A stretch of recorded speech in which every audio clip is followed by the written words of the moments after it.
तर आज मी अगदी गावरान पद्धतीने ना डाळ दुधी भोपळ्याची भाजी केलेली आहे। ही भाजी ना एकदम सोप्या पद्धतीने केली आहे। सकाळच्या टिफिनसाठी, दुपारच्या जेवणासाठी अगदी 5 मिनिटात होणारी भाजी आहे। हिरवी मिरची लसूणचा कूट टाकून मी ही भाजी केली। तो व्हिडिओ तुम्ही पूर्ण बघा आणि ही भाजी जर आवडली तर एकदा नक्की करून बघा। अशा पद्धतीने खूप भारी लागते, छान चव लागते, खायला पण खूप मस्त आहे। भाकरीसोबत, चपातीसोबत, भातासोबत सुद्धा तुम्ही या भाजीला खाऊ शकता। तर पाहू शकता इतकी छान चमचमीत झणझणीत डाळ दुधी भोपळ्याची भाजी बनवली।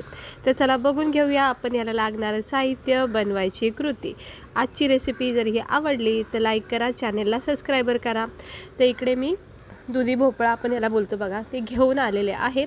मोठा साईज होता त्यामुळे मी थोडा अर्धा कट केला आहे, कारण एवढी भाजी नको आहे मला।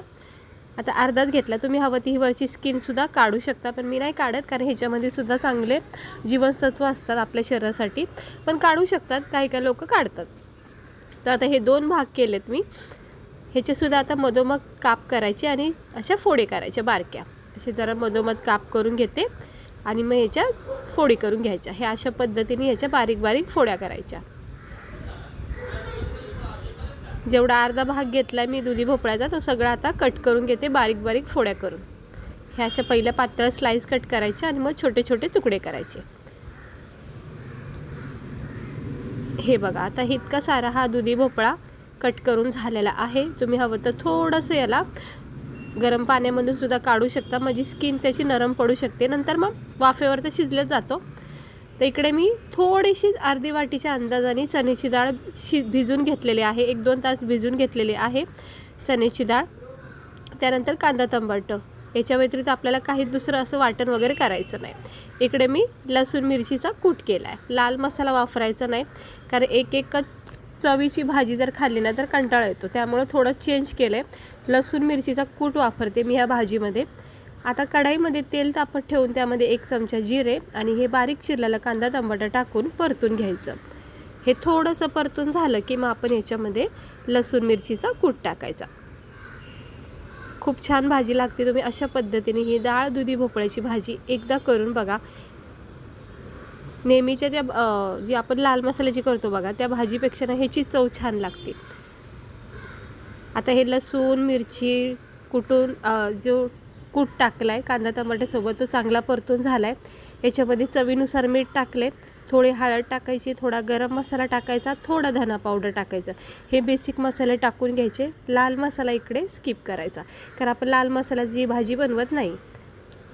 आता हे सगळे मसाले हळद मीठ धना पावडर गरम मसाला टाकून हे सगळं एकजीव करून घ्यायचं। आता हे चांगलं एकजीव झालं, परतून झालं की मग आपण याच्यामध्ये सुरुवातीला चण्याची डाळ टाकायची भिजवलेली। हे बघा, डाळ सुरुवातीला टाकल्यामुळं काय होतं, डाळसुद्धा नरम सॉफ्ट पडते आणि दुसरी गोष्ट डाळीच्या प्रत्येक दाण्याला मसाल्याची चांगली कोटिंग लागते, हळद मिठाची, म्हणजे चव बॅलन्स होते। आता मी याच्यामध्ये दुधी भोपळा टाकून घेतला आहे, हे पाहू शकता, आणि मिक्स करून घेतलं आहे। जी आपण डाळ वगैरे परतून घेतली बघा, त्याच्यामध्ये हे दुधी भोपळा टाकून मिक्स करून घेतलं आहे। आता याच्यामध्ये ना थोडं थोडं पाणी टाकत राहायचं आणि झाकण ठेवत राहायचं, मग वाफेवर ही भाजी तयार होते। आणि दुधी भोपळा हा कवळा आहे, म्हणजे असं काही कडक नाही आहे, त्यामुळे हे लगेच नरम सॉफ्ट होतो वाफेवरच। जास्त काही पाणी नाही वापरायचं, नाही तर पिचपिच होऊ शकतो। त्यामुळे मी लागण तसं याच्यात थेंब थेंब असं पाणी हाताच्या ओंजळीमध्ये घेऊन टाकणार आहे। हे बघा, असं मिक्स करत राहायचं आणि वाफ देत राहायची। खूप छान भाजीची चव लागते, मस्त वाटते बघा पाहता क्षणी। आता याच्यामध्ये असं थोडं थोडं मी पाणी टाकत राहते, 1-2-3 मिनटं तरी सेम प्रोसेसनी भाजी शिजून घ्यायची। पाणी टाकत राहायचं अगदी थोडं थोडं, म्हणजे त्या पाण्याची आणि वाफेमध्ये ती भाजी तयार होते। हे बघा, अशा वाफ सुटत राहतात, मिक्स करून घ्यायचं। परत एकदा थोडंसं पाणी टाकते याच्यामध्ये, हे असं ओंजळीमध्ये पाणी घ्यायचं आणि टाकत राहायचं बस, आणि मिक्स करून झाकण ठेवायचं। बघा, पाणी पण आहे आणि वाफेवर सुद्धा ही भाजी शिजत जाते।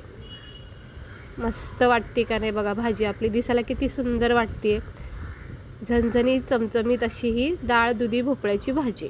बस आता एक वाफ द्यायची आणि गॅस बंद करायचा। तर आपली ही परफेक्ट भाजी बघा, नरम सॉफ्ट स्किन झालेली आहे आणि डाळसुद्धा चांगली शिजून निघली। वरून थोडीशी कोथिंबीर टाकलेली आहे, नाही टाकली तरी हरकत नाही. आता एक वाफ देते आणि गॅस बंद करायचा, कारण कोथिंबीरचा फ्लेवर भाजीमध्ये मग उतरतो. आता मी गॅस बंद करते. व्यवस्थित आपली परफेक्ट ही भाजी तयार झालेली आहे दुधी भोपळ्याची. आता झाकण इकडं ठेवून गॅस बंद करते आणि भाजी थंड करून घेते. तर गॅस बंद केला आहे, भाजी थंड करून घेऊया. हे बघा, भाजी थंड झालेली आहे आणि तुम्ही पाहू शकता आपली ही डाळ दुधी भोपळ्याची भाजी किती खमंग, चविष्ट आणि चवदार झालेली आहे. खाण्यासाठी नरम सॉफ्ट पडलेला आहे दुधी भोपळासुद्धा आणि डाळसुद्धा.